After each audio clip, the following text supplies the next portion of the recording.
And welcome into SportsSource.tv. This is our overtime segment. We appreciate you joining us. We got some questions from you that we got on Twitter. And this segment brought to you, as you can see on the monitor right there, Jinx Logos. Jimmy Andrews and his team, in terms of helping to promote your business, there is nobody better in terms of finding you fantastic deals. Nike merchandise, Cutter and Buck merchandise, anything from umbrellas to mugs. Outfit your sales staff in the same gorgeous quality merchandise. I'm telling you, Jinx Logos, best company I've ever dealt with in terms of company personal promotion in 20 years of doing this. Jinx Logos. All right. Joined by all the ex-Vols today. We got Sterling Hinton, Shazon Bradley, Will Overstreet, Bobby Scott, and somebody just fell over in the other room. So we were going to have somebody else, but they just collapsed in the other room. We got a couple of questions I want to talk about. First, let's talk about Worley's health. Got hit on the elbow yesterday. He was knocked out of the game on a three-man rush. That was a three-man rush that got to him and blasted him pretty hard there. Sterling and Bobby, his former quarterbacks, you take that hit in the arm. He sat over there for about a couple of series. Then he went to the locker room, came back out. They say it was for x-rays. Probably was. I wonder if there might also have been an injection involved there. Here's the thing. That arm's going to swell up probably. You've had those. I know you've had your elbow hit. How concerned are you about heading into the Florida game? Personally, when I had an elbow injury and a shoulder injury, I took the next day off, no throwing. A lot of ice, a lot of heat, sound whirlpool. Every other position on the field can play with a hurt arm except the quarterback and his throwing arm. Yeah.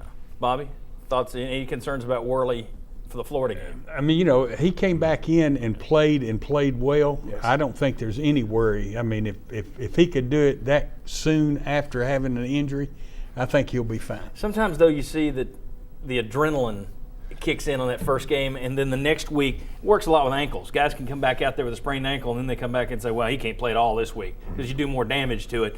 Any concern from anybody else about that arm, or you think he's all well? He says he's good. I think he's playing Florida. I think he'll play. Practice. I just wonder if I think he's going to go light on Monday, Tuesday. I think if he threw so many passes, I think he's probably going to do half of that on the Monday, Tuesday. And I think they're going to try to get mental reps, as they're going to say, Monday, Tuesday, Wednesday. They'll start getting a little bit more. Thursday will be his big day next week. One thing we touched on during the show, and a lot of other people have commented to us on Twitter saying, go put Pig Howard in the Wildcat, Hurd in the Wildcat, bring Dobbs back out, stick with Peterman. We talked about it. Now we got more time to talk about it. Shazon, I'll start with you. What's the best plan for Tennessee right now? If Worley goes down against Florida, do you go to Peterman? Do you go to Dobbs? What do you do? I'm going to Peterman because you got to think about it. We threw him in the fire last year, Florida. Yeah. We threw him again in the fire this year, Georgia. I mean, there's a difference between practice snaps and game snaps. And I think he needs more game snaps in order to get used to the crowd, the atmosphere, and the nerves. And I think he'll be just fine. You as confident? I'm not right now, but I think if he is your guy, I think you have to go to what Lane Kiffin and his group did with Jonathan Crompton, which is simplify, simplify, simplify. On a pass play, you got two guys to read, and then you throw it away if neither one of those guys are open. On option reads, especially on the first one, you're running it, you have no other option, or you're handing it off. Yeah. Eliminate a lot of decisions until he gets comfortable. If that's the direction you're going to go, then give him less before you want more. And I didn't have a problem yesterday. When they came out and did it, I put it on Twitter. I said, look, he's your guy at this point. You need points to win the game.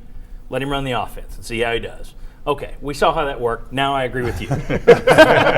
let's narrow the focus a little bit. And make it a little bit easier on the guy. In that ball game, he really, he looked nervous. He probably was nervous. But when you'd see him drop, he never set his feet. He would, he kept kind of moving back a little bit, and he's just unsure of himself. I think, like you said, the more snaps he gets in game situations against Chattanooga or in some of the other teams that we've still got to play, they need to get snaps. Here's the thing. I mean, part of that moving back and not setting his feet, also, he was hit on 7 of his 10 dropbacks, okay? So part of that, not only has he not been in there playing, he's not been behind that offensive line. And I know we're beating up on this line a lot this year, but they're new, they're green, they've got holes, they got real issues.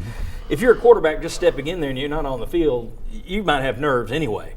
But when you're stepping in there and it's like they open the gates and 10 bulls come running at you, you're going to be dropping back and not setting your feet, I think. I mean, I give him a little pass on that because I wouldn't want to step out there. Understandably, but he's making mental mistakes Certainly. in the pre-read, in the pre-snap read. Yes. Making mental mistakes on the handing the ball off. I mean, my thing right now is, can you find a way to get him the confidence of not having to think? Can you do that? He may be your second string guy.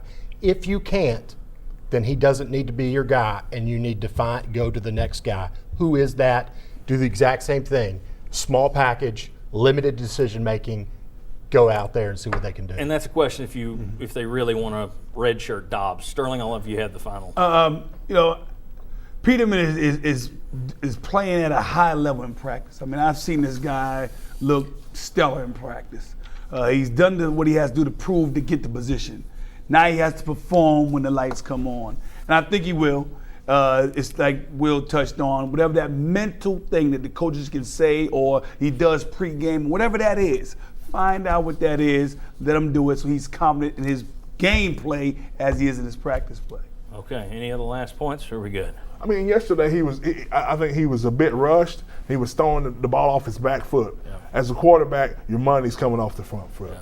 Think one thing you got to do too, if you're in a quarterback in that situation, and you're getting that pressure and you're getting it quick, you've got to throw the ball a little quicker. And when you throw it quicker, then you've got to make sure that you got it in the right place, because if you don't, there's going to be other people breaking on the ball as well.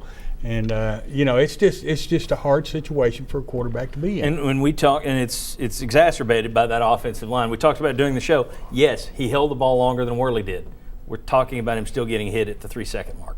That's still way too soon. So it'll be interesting to see what Tennessee comes up with if Worley goes down at some point, and the way he's getting hit, I wouldn't be surprised if he does go down again or have to leave the game at some point in the season. What's the backup plan? All right, thank you very much for joining us here on SportsSource.tv. We will see you next week on WATE Channel 6, 11 a.m. for the Sports Source.